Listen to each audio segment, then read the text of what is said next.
Step into a world so alien it defies imagination. 250 million years ago, Earth bore no resemblance to the planet we know.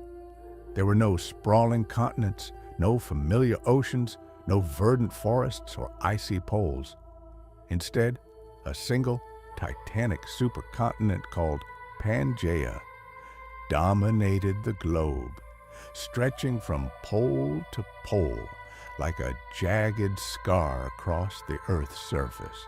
Encircling it was Panthalassa, a super ocean so vast and treacherous it swallowed nearly 3/4 of the planet. The climate was of brutal extremes. Scorching deserts baked Pangaea's interior, where temperatures could soar to 120 degrees Fahrenheit, while violent monsoons lashed the coasts, dumping torrents of rain that carved deep gullies into the land. The air was thick with heat and humidity, the ground cracked under a relentless sun, and the weather swung wildly from arid to catastrophic floods. This was a world forged in fire and chaos, a crucible where only the most resilient could survive, yet Pangaea was far from barren. It teemed with life, monsters so terrifying they'd make modern predators look like prey. If you found yourself wandering Pangaea 220 million years ago, one rule would keep you alive: never let your guard down. The dry riverbeds, open floodplains, and murky swamps hid killers that could end you in an instant. These weren't dinosaurs, not yet, but archosaurs and other reptiles that ruled the Triassic, the dawn of the Mesozoic era. The air buzzed with the screeches of predators, the ground trembled under their weight, and the waters concealed nightmares. Let's plunge into this savage world and meet the beasts that dominated the land, sea, and skies, tracing the path to the rise of the dinosaurs, monsters of the land, Pangaea's apex predators. Pangaea's landscape was a battlefield of tooth, claw, and unrelenting power. Leading the charge was Postosuchus, a predator so fearsome it was the stuff of primordial nightmares. Stretching up to 20 feet long, roughly the size of a small car, and weighing nearly 950 pounds, Postosuchus was a tank-like killer. Its body was clad in thick, bony armor, giving it the appearance of a prehistoric war machine. Not a dinosaur, but an archosaur, a close cousin, it had powerful legs positioned directly beneath its body, enabling it to chase prey at terrifying speeds. Paleontologists suggest it could rear up on its hind legs, lunging forward in a burst of speed that left no chance for escape. Its massive skull was a weapon in itself, packed with serrated blade-like teeth designed to crush bone and shred flesh. Postosuchus didn't just bite, it obliterated. Fossils from what is now North America reveal it stalked dry floodplains, ambushing anything slower, including early dinosaurs long before Tyrannosaurus rex existed. It ruled as an apex predator, a relentless hunter that dominated with unmatched ferocity.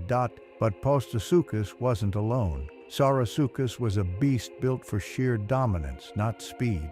At 23 feet long and over 2,000 pounds, it was a walking fortress, its thick, bony armor rendering it nearly invulnerable.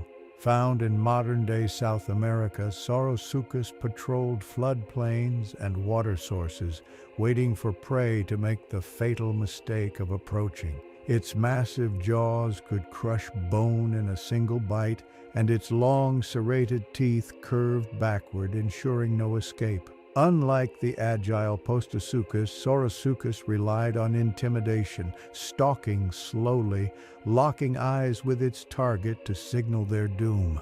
Evidence suggests it hunted early dinosaurs, grabbing them before they could evolve into later giants. In Pangaea's brutal world, Saurosuchus was unstoppable, A predator that didn't need speed to dominate. Ithrosuchus was another terror built for pure destruction. At 15 feet long and 1,100 pounds, it wasn't the largest, but its oversized skull, nearly a third of its body length, was a nightmare. Imagine a human with a head the size of a beach ball, and you're close. That skull housed rows of serrated teeth for ripping flesh with ease. Found in modern-day South Africa, Ithrosuchus dominated floodplains and riverbanks, hunting anything in its path. It wasn't a patient stalker, but a brute force killer. One bite was enough, and escape was impossible. Dot speed was the weapon of Lilian Sternus, Pangaea's cheetah. At 17 feet long and 400 pounds, its lightweight frame and long, powerful legs made it a relentless pursuit hunter. Fossils from modern-day Germany show it hunted small reptiles and early dinosaurs with quick strikes and razor-sharp claws, gripping prey to prevent escape. This was a predator of precision, running down targets with terrifying efficiency. Another land predator, Smok Wawelski, added to Pangaea's roster of terrors. Discovered in what is now Poland, this 16-foot archosaur weighed around 800 pounds and combined speed with power. Its robust jaws and sharp teeth suggest it was a versatile hunter, capable of tackling both small prey and larger rivals. Smok likely roamed forested regions near rivers, using the dense vegetation for cover to ambush unsuspecting victims, adding another layer of danger to Pangaea's already deadly landscape. Terrors of the deep, Panthalassa's oceanic killers. Panthalassa's waters hid horrors that dwarfed land predators. Shastasaurus, the largest marine reptile ever, stretched 65 feet and weighed 90 short tons, rivaling modern whales. This ichthyosaur, found along Pangaea's coasts, resembled a sleek dolphin but was a deadly predator. A suction feeder, it vacuumed up fish and squid in one gulp, no chase needed. Its powerful tail and massive flippers made it an expert swimmer, ruling the seas with size and speed. Fossils suggest it roamed widely, hunting everything from small fish to cephalopods. A silent giant of the deep. In the shallows, Nothosaurus lurked, a 10-foot, 330-pound amphibious predator. With webbed feet and a flexible body, it could swim or slither onto land. Its long jaws, packed with sharp, curved teeth, snatched slippery fish and squid. Found from modern-day Europe to China, it hunted like a crocodile, lurking or chasing with bursts of speed. For small creatures, it was a nightmare come to life. Deeper in Panthalassa, Leopleurodon reigned supreme. This 33-foot, 150-ton pliosaur had a massive skull with 4-inch teeth and a bone-crushing bite, one of the strongest among marine reptiles.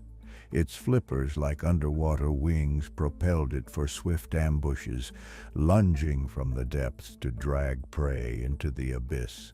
It hunted fish, squid, and even other reptiles, dominating the seas with unmatched ferocity. Helicoprion was stranger still.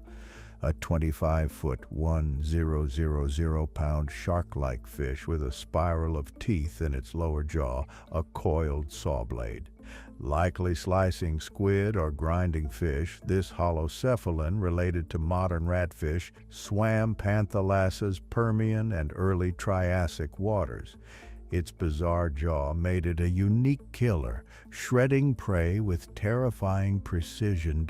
Another oceanic terror was Thalattosaurus, a 10-foot marine reptile with a flattened tail for swimming and needle-like teeth for catching fish. Found in modern-day North America, it patrolled coastal waters, darting through reefs to snatch prey. Its ability to maneuver in tight spaces made it a deadly hunter in Panthalassa's shallows, adding to the ocean's roster of nightmares. Rulers of the skies, flying nightmares of Pangaea. Pangaea's skies were a domain of terror, ruled by pterosaurs, flying reptiles with wings of skin and jaws full of teeth. Tapejara, with a 26-foot wingspan, soared like a hang glider, its knife-like jaws snatching fish mid-flight. Its hollow bones and massive wings allowed effortless gliding over coastlines, casting shadows that could block the sun. If it dove toward you, you'd never hear it coming. Ornithocheirus, larger at nearly 30 feet, was the Sky King. It cruised for miles without flapping, catching the wind like a living sail. Its conical teeth were ideal for plucking prey from the sea, and some believe it migrated across continents, traveling days without landing. This was primeval air power, dominating with grace and precision. Scleromochlus, with a 16-foot wingspan, was a crocodile-snouted menace, hunting fish with needle-like teeth. Found in modern-day Brazil, it struck like a missile. Lutodactylus, a 13-foot pterosaur, had a crest and sharp teeth, initially thought a hoax due to its bizarre appearance. It hunted along Pangaea's coasts with unmatched agility. A lesser-known flyer, Preondactylus, added to the aerial arsenal. With a 5-foot wingspan, this early pterosaur was small but agile, darting through coastal skies to snatch insects and small fish. Found in modern-day Italy, its lightweight frame and sharp beak made it a precision hunter, a reminder that even the smallest flyers were deadly. The dawn of dinosaurs. A new era emerges. The Triassic was a proving ground, but change was coming. Around 230 million years ago, Pangaea began to fracture, its massive landmass splitting into smaller continents. Deserts gave way to lush forests, and new oceans flooded the gaps, creating humid climates.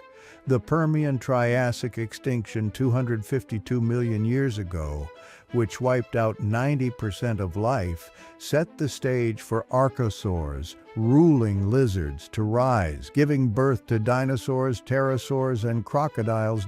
Early dinosaurs were small but promising. Eoraptor, a 3-foot, 11-kilogram predator, was fast with sharp claws, a glimpse of future hunters. Herrerasaurus, 3 to 6 meters, had a jointed jaw and carnivorous teeth, marking it as more advanced. Styracosaurus, 2 meters, had a large skull with 13 to 14 teeth built for speed. Pisanosaurus, a 1-meter herbivore, ground plants with packed teeth, showing early diversity. Another early dinosaur, Coelophysis, was a 9-foot, 50-pound predator from modern-day North America. Its slender frame and sharp teeth made it a pack hunter, overwhelming larger prey with numbers. Fossils show it thrived in Pangaea's floodplains, a sign of dinosaurs' growing adaptability. By the late Triassic, at least 15 dinosaur species roamed Pangaea. As the supercontinent split, new environments fostered larger dinosaurs, from sauropods like Brachiosaurus to predators like Allosaurus. The monsters of Pangaea, Postosuchus, Shastasaurus, Tapejara, faded, but their legacy lived on in birds and crocodiles, descendants of the archosaurs that survived the Triasic's brutal crucible. The dinosaurs rose, ready to rule for 165 million years, reshaping the Earth in their image. I hope you enjoyed this video. If you did, please give it a like, share it with others who might find it interesting, and don't forget to subscribe to the channel for more content like this. Thanks for watching, and I hope you'll like the next one too.